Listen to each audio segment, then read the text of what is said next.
Welcome to the Paradigm Shift on 4ZZZ 102.1, where we challenge the assumptions of our current society to resist oppression and investigate alternative ways of living, for a world based on justice, solidarity and sustainability.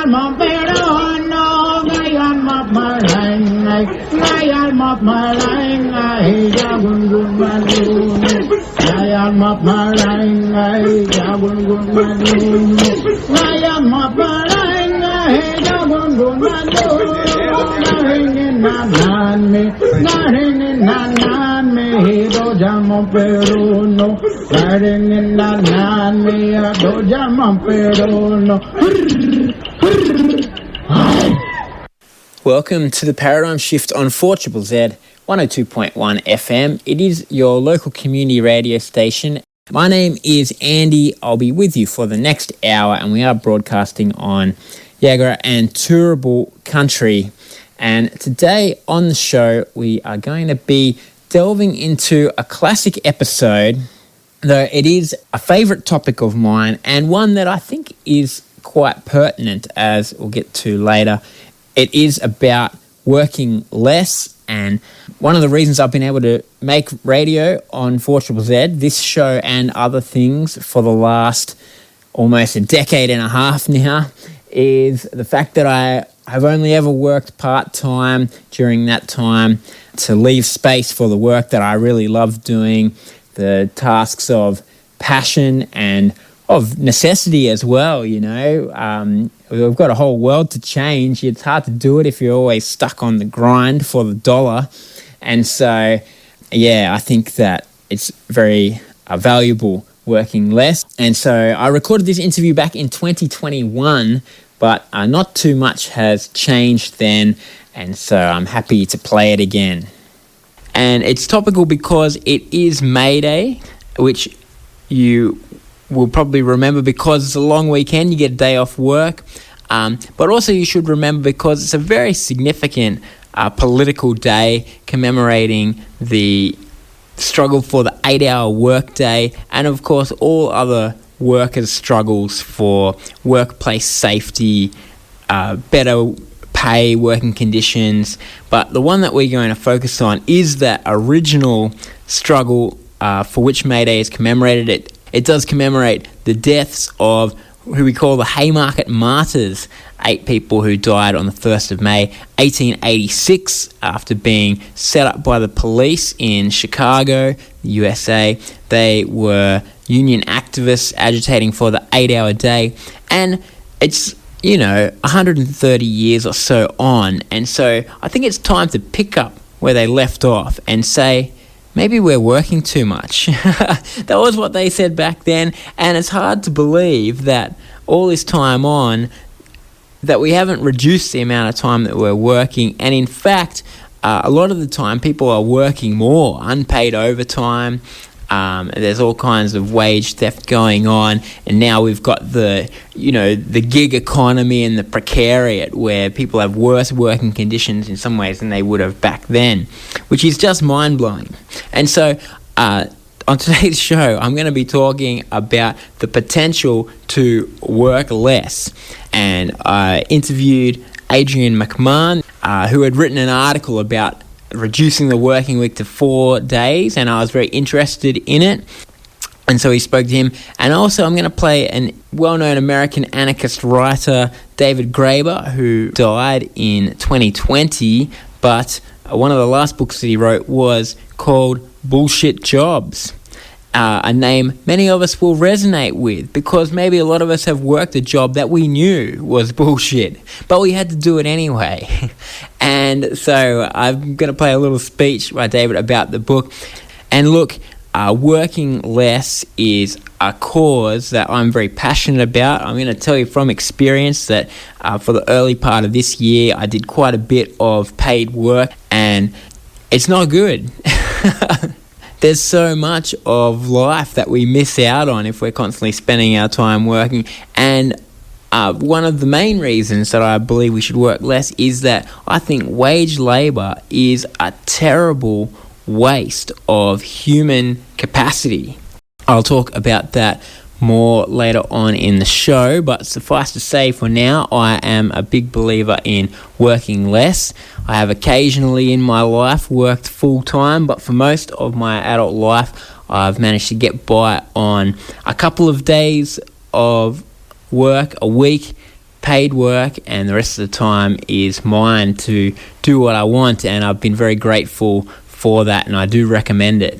Even though I absolutely believe that work is an important thing for all kinds of reasons, using human creativity, getting together to achieve more as a group than we could on our own. There's all kinds of things of dignity and self-esteem and, socializing and things like that are important about work. And, for those of us who believe that the world could be better than it is now, we got work to do. There's no question about it. Activism requires work.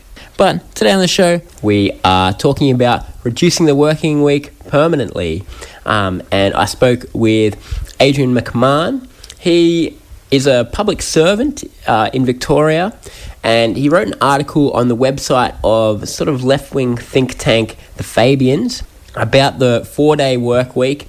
And I spoke to Adrian about what would be the benefits and what could some of the models look like to get us there. You've written an article suggesting that a 4-day work week may be something that would benefit society in a number of ways. Can you tell us a bit about why you thought that a 4-day work week is something good? For me, it was actually, this will sound a bit familiar perhaps, but it was on a trip around Europe on holiday, and starting to think about getting into those philosophical ideas of, what is the meaning of life? What are we doing here? What's the point of all of this? And for me, it really struck home at how much time in our lives we spend working. And it's important to find a job that is meaningful, but that issue aside, it's also that work isn't the only thing we do in life. There's so much more to our lives. Spending time with loved ones, doing hobbies we love, even all those sort of chores that need to get done just to keep our life admin ticking along. So it was really sort of looking at it anew to sort of realize that, hang on, this work-life balance that always gets mentioned is actually kind of out of whack. It's way too skewed to the work angle. And I guess the next thing you start thinking about is, well, could I do my job that is currently 5 days? Could I do it in 4? And I'm an office worker. For me, every job is unique and we can get to that. But for me, I thought, well, yes, I can actually. It's all about productivity and the ability to focus and get things done in 4 days. Whereas when you have 5, you tend to sort of have longer breaks, or you might look at your social media while you're at work, or all those sorts of things, and longer meetings. A lot of organizations can get stuck in that sort of rut. And so productivity actually slips. So I think it's sort of a mixture of saying, well, we can do this in 4 days if we lift our productivity, which is in the interests of both organizations, businesses, and the employees, and give ourselves more of the other fun things in life to do outside of work.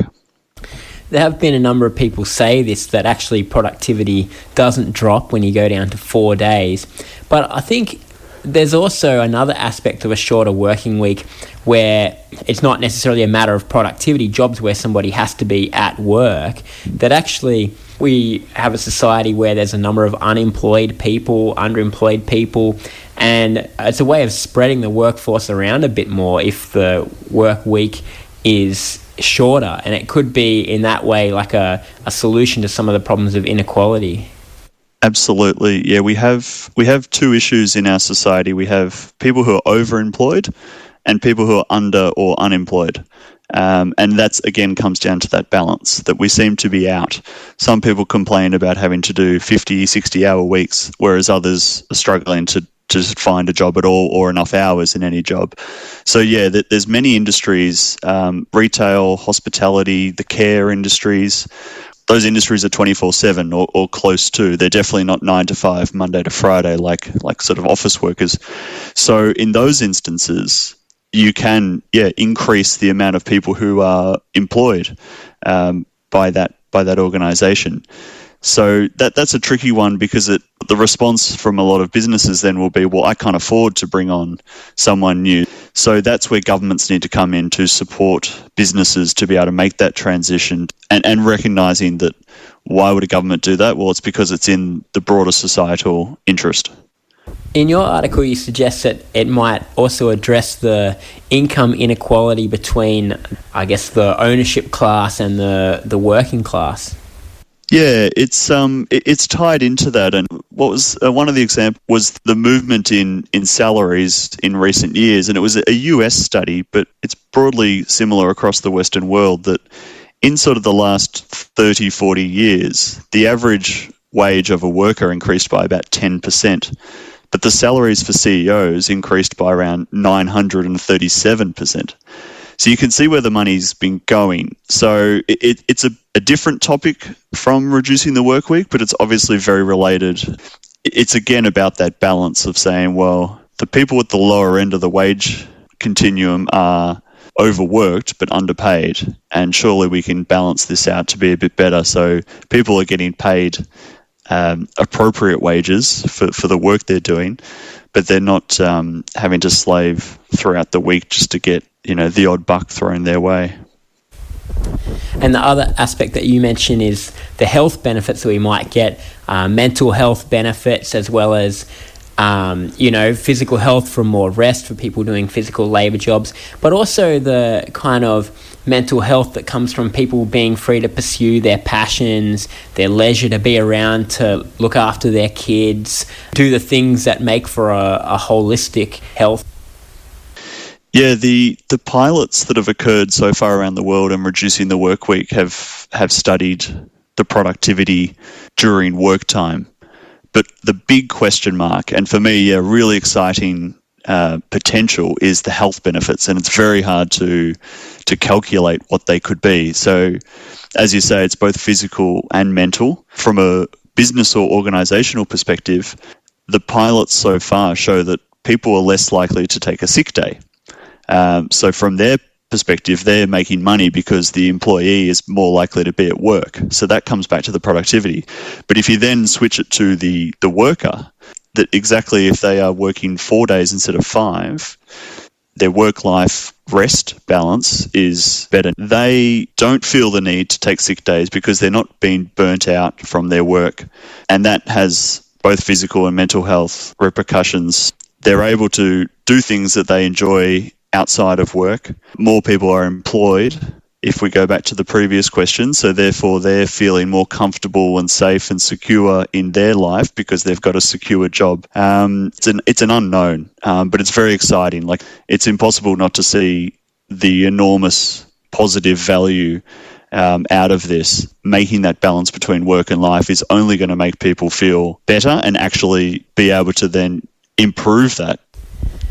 I think, to me, that's one of the best arguments for reducing the work week, is the social gains from it, not just in the fact of parents having more time with their kids, which actually is a pretty significant thing, which would be good for our society, but also the doors it opens up for people to do volunteer work in the community, which is the real work that matters, the work that's not profitable, but that's holding together our communities, that's opening up new possibilities, and where we see a better future when we're not limited by just doing what can make money for somebody.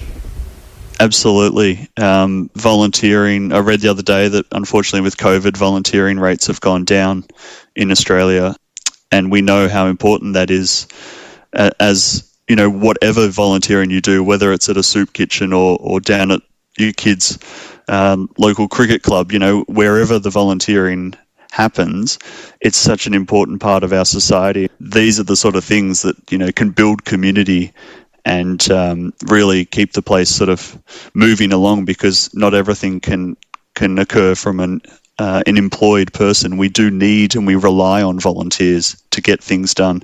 And let alone, the joys that people can get out of volunteering as well. It comes back to the mental health aspect of feeling that you're doing something meaningful and therefore feeling good about yourself. So it's a big one.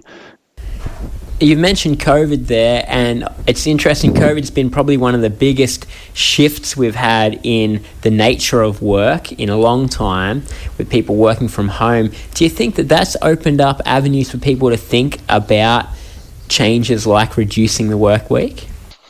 I hope so. I think it has in different parts around the world. I haven't heard so much in our country of people thinking that way, but it's definitely been the conversation that working from home would never have happened this quickly. It would have taken years or decades to get to the situation where we can work from home so much and get things done. And the technology was there. We just hadn't tapped into it. So I think it's a really good lever to sort of pull on and say, well, look at what we've achieved. So many people who never thought they could work from home are working from home. And I think when we talk about this, we need to remember that it's around, 1 in 3 workers, I think, has the ability to work from home. It's a bit hard if you're a plumber or something along those lines. But those who can work from home have done it successfully, and productivity has remained or increased. And yeah, again, it'd be great if someone out there was doing surveys on the health benefits from not having to commute twice a day, every day, of being closer to family. I definitely know, anecdotally, in my circle that friends of mine with a young baby, where one parent has to work, but at 5 p.m. they can just close the laptop in front of them and turn around and play with their child, those precious couple of hours before the child has to go to bed, rather than having to go and find a train and travel all the way back home again. So I think in that respect, we can use COVID as an example of what can happen if we either choose to do something or make ourselves do something. There has been a recent announcement from the Spanish government, a government, it should be said, that is still sort of recovering from the global financial crisis, being hit very hard, that they've announced a sort of stimulus package to reduce the work week to 4 days. Have you followed this at all? I have. It's pretty exciting. It's probably the first. So I guess to date, all the movement towards a shorter work week has come from individual businesses. The state of Utah did it with their public service a few years ago. They didn't implement it quite so well, and it failed, but that's a different story. But there hasn't really been a government-wide effort until this Spanish pilot. UK Labor, under Jeremy Corbyn, when they went to the 2019 election, which they were demolished at the end of 2019, it was on their agenda to introduce it. That was sort of a first to have a big party like that taking it to an election. And the Scottish National Party is looking at it as well as taking it to its next election, which I believe is coming up soon. And I think as well, Finland has the Prime Minister there, and New Zealand's Prime Minister, Jacinda Ardern, they've floated these ideas and they've thought about the idea of moving to a 4-day week. But the Spanish one is definitely a bit of a pioneer. It's still in the preliminary phases, and it's going to be a pilot, but yeah, everyone will be watching that very closely. It's an exciting development, and as with a lot of these things, the devil is in how it's implemented and how it's communicated. It's change management, and you need to bring everyone along with you. So I think there'll be a lot of people watching and hoping that this is done well, because there's so many benefits for society if we get this right. You did mention there that there's been a number of businesses that have pushed this so far, and that seems to be the main place where it's been pushed from.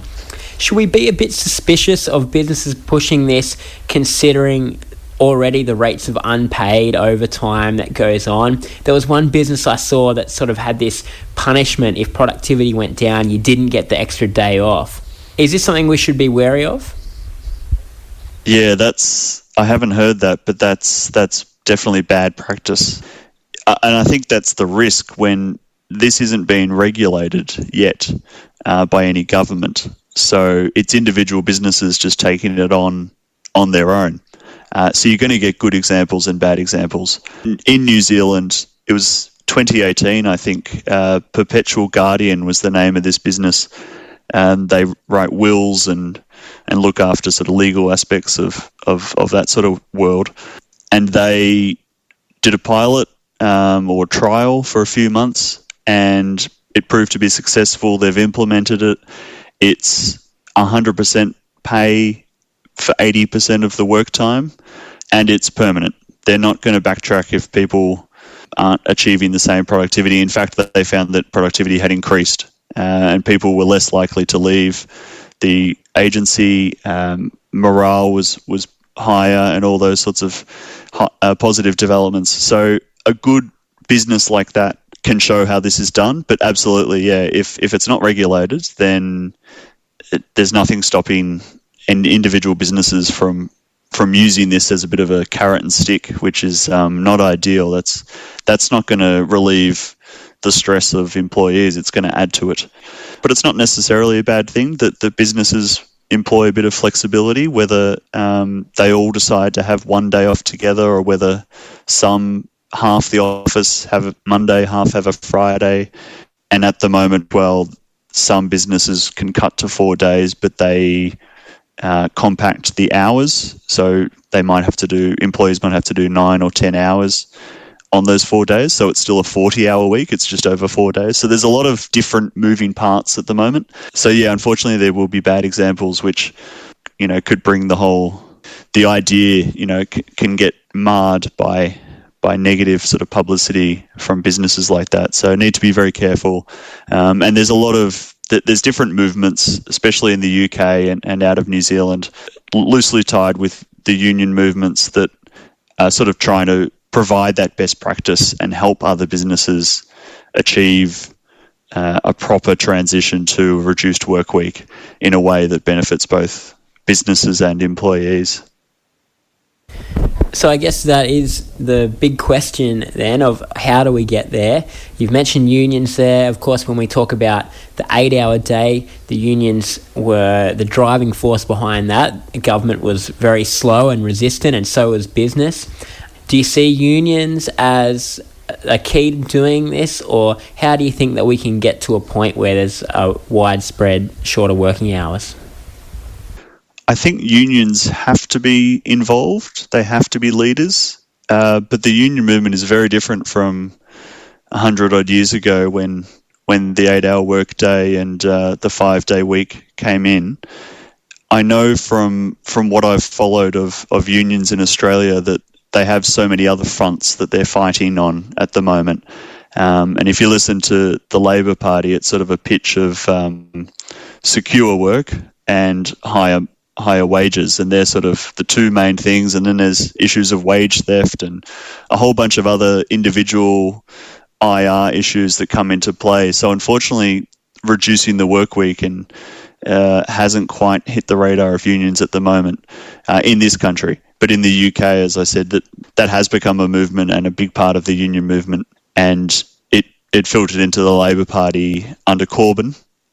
Yeah, it can happen with a broader movement, but it would be ideal to have the unions involved, and given they represent workers, it's the sort of thing at the moment where in Australia unions would say, oh, look, that would be great, but we just have other priorities at the moment. So it's a matter of trying to get it higher on their list, to say, well, more pay and secure work is definitely what workers need, but we also need to think about their time and follow that belief that a rested worker is a happier and better worker.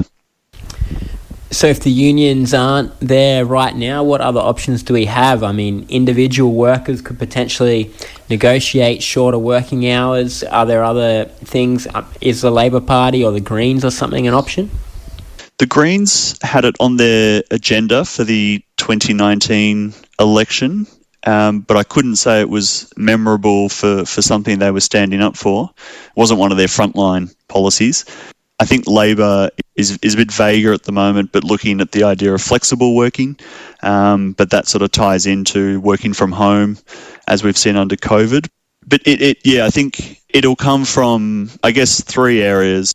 Government, which not happening in this country at the moment, but we can see it with the Spanish government leading the way. It could come from the business community, and across the world, or the Western world particularly, there's a lot of individual businesses taking this on. They're still very much in the minority, but if that were to grow, and all it takes is for sort of your rival business to start doing it down the road and see how effective and productive it is for them, it could become a bit of a tidal wave of businesses, but it would probably be resisted by many at the big business end of town. And then the third one is unions, as we discussed. So, yeah, it probably does require one of those sort of areas, and probably political. We need to start hearing it more in political circles, I think. Okay, thanks very much, Adrian. Anything else you'd like to leave us with? I guess just to reiterate the flexible nature of it, that every business or organisation and even employee is unique, and applying a reduced work week needs to be done sort of at that local level, and understanding each organisation or employee's needs and wants.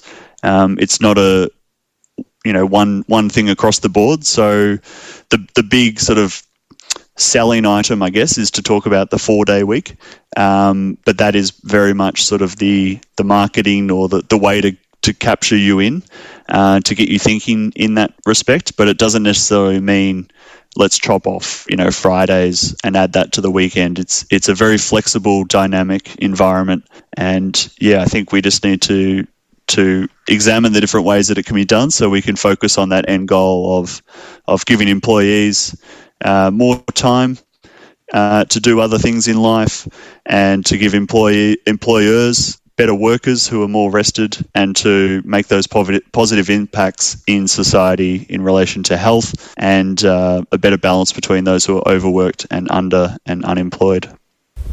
Okay, thanks very much, Adrian. Thank you, Andy. We are talking about working less. It's a May Day special, asking the question of why stop at the 8-hour day.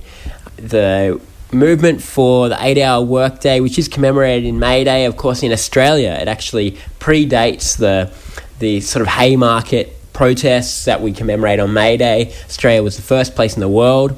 Originally stonemasons earning an 8-hour day by taking industrial action, and then eventually the whole country being legislated an 8-hour workday in about 1918, I think. First country in the world. And that's what we celebrate. But part of the idea was that life's meant to be holistic, not just about work. There's meant to be a balance of work, rest, and leisure. And that's what the unions were about, and many of them would have considered that if you had the ability to, you would go to less than an 8-hour day. And so that's what we're talking about now. We were just talking with Adrian McMahon about going down to a 4-day work week. I think Adrian really is a voice of the mainstream idea of this, that you can go down without losing productivity. It's good for businesses and workers. I think I come at it from a bit more of a radical angle. For one, I don't think that keeping up productivity is such an important thing. I wouldn't mind a bit of degrowth to save our planet and to rein in the consumerism that takes up so much of our lives and our creative energy, just buying things that don't add that much to our life. And I think that's, for me, one of the things about trying to work less is not about not doing work. I think that work is so important, so valuable for society to progress, and for each individual person to discover what our talents are, how we can use them to contribute to the world. And I think cutting down on wage labour actually will mean we can do better work. We can do things because we're passionate about them, not because it makes money for somebody. We can do things because the world needs them. Sometimes they're directly opposed to the business interests, the work that really needs to be done. And that's why we need to be able to do it outside of wage labour time. I think there's lots of different ways we can do it too. Adrian there talked about unions, government and business. Well, I think we can start it now too. A lot of people are casually employed these days, the precariat as it's called. Well, some of those people can use that to their advantage by saying, I'm not going to work more than this amount of hours. Or any other way you can negotiate it to try to work less and try to have more time for real work, work that inspires you, work that you feel like is doing something valuable for the planet. And I think wage labour just stifles our imaginations really by limiting work to just this thing that somebody will pay you for, but that you're meant to organise your whole life around. It means that we're not thinking about other possibilities, and when people aren't at work, all they can think of is go to the shopping mall or watch TV or whatever it is. We're not thinking about how can we best use our lives. And so I definitely support working less. I support it across the board. I think there should be a movement, I'd say 3-day week, let alone 4. But I also support each individual person trying to figure out how we can make our lives less dictated by money and wage labour and more dictated by us doing the things that we really believe in. So moving on then, David Graeber, American anarchist, he died last year, but he did write a book a few years ago called Bullshit Jobs. And one of the great things about this book, I think, is that you don't even have to read it. Most people can hear the title and they know what he's talking about already, because we see it all around us every day. Jobs that are completely useless and don't actually contribute anything to the world. And so that's what he's talking about. I've got a little speech here from David Graeber talking about bullshit jobs. Insofar as it will be possible to create a viable economy that won't destroy the planet, we're going to have to think very seriously about what it is we consider to be valuable in work to begin with. So, when I meet people at parties, I would often say, I'm an anthropologist, what do you do? And people would not want to admit it, And after you get them a little drunk, they'll say, actually, I'm the senior East Coast vision manager for this. I don't actually do anything. We write reports and then have meetings and give them to other people who have meetings about the reports. Or they would say, I don't really do anything. I have this computer job where I could automate it and, software could do the whole thing, but don't tell my boss, right? Think about it. There's all these industries that are basically, if they disappeared, it wouldn't make any difference. Telemarketing, if all telemarketers vanished, most people would not complain. They'd be pretty happy, actually. Corporate lawyers, if you talk to corporate lawyers, there's one or two big shots who think what they do is important, but the vast majority say, it's completely unnecessary. If I didn't have this job, the world would not change in any way. And some of these things are jobs where it's not necessary. If nobody did it, nobody would need to do it. One guy needs a corporate lawyer, but somebody else has a corporate lawyer. It's like armies. Nobody needs an army. No country needs an army unless other countries have armies. The corporate lawyers are a little bit like armies, or telemarketers are like that. But there are other things that aren't even like that. Like all of these middle management guys who just organize meetings or fill out forms or supervise the way other people are filling out forms or create meaningless paperwork and reports. Then I suddenly thought, this is why people are not working 15 hours. Because back in the 30s, John Maynard Keynes wrote an essay called Economic Prospects for the Next Century, something like that, where he basically said in 100 years, we shouldn't be working more than 15 hours. The technology will have improved to the point where we can have a society mainly based on leisure. Work will be a relatively unimportant part of our lives. And I thought, the interesting thing is if you look at what jobs existed in the 1930s, they could have done that if we'd kept up the same type of job profile. Because back then there were a lot of people working in industry, there were a lot of people working in agriculture, a lot of domestic servants, all that's gone. A lot of the domestic servants have now been replaced by service jobs in Starbucks or whatever. But even, we have this idea that, industry, there isn't as many people employed, even if you count the ones in China and other places where the factories have gone. But actually, it's not so much service. The people think it's gone to the service sector. What it's gone to is the administrative, clerical, and supervisory sector. So if you count service and that together, it's gone from, I think, a quarter of the economy, or a quarter of all jobs, to 75% now. So you have all these people administering other people, and they're not really doing anything. They're just pretending. And then think about it. Think about all the people, you have some company where all they do is they take German forms and translate them into French forms, and it's a completely meaningless job. But then there's all the people who are cleaning their bathrooms and doing the reception and the security for that building, and those jobs are unnecessary too. And how does this happen? Like, huge swaths of our economy is completely unnecessary. So there's all these people who just personally feel their jobs don't actually do anything. And that's fascinating to me. I mean, because a huge percent of the workforce, I thought, 20, 30%, were sitting there every day thinking, I'm not actually doing anything. I hope nobody figures it out.